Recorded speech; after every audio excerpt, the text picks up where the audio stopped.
D'abord, c'est une grande perte pour la télévision. Il est mort au moment où on annonce la fin des chiffres et les lettres. Grande émission d'élitisme populaire. C'est tout un symbole, en fait. Et en fait, pourquoi Apostrophe, ça ne marcherait plus aujourd'hui? Parce qu'il n'y a plus de lecteurs. C'est ça le drame. Et en fait, lui, un jour, il m'a dit, moi, ce que j'essaye de faire, c'est le café Procope dans le café du commerce. C'était ça qu'il faisait. Il avait la gouaille, il avait la verve et l'esprit de finesse.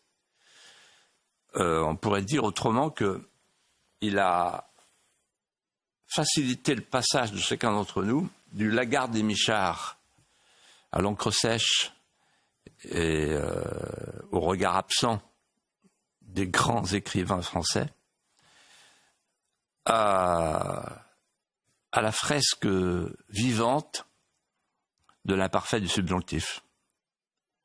Et ça, c'est extraordinaire.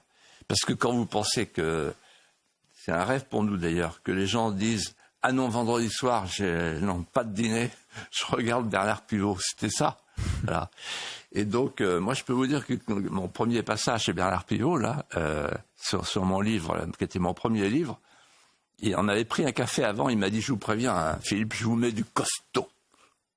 Et le lendemain, je reçois un coup de téléphone de Catherine Ney, qui était l'éditorialiste la plus connue, la plus célèbre, la plus huppée. Elle l'est encore d'ailleurs. Elle est restée avec sa plume acérée, une grande dame écoutée. Et allô Philippe, oui, vous avez crevé l'écran. Quoi? Oui, vous avez crevé l'écran. C'est la première fois qu'on me dit ça.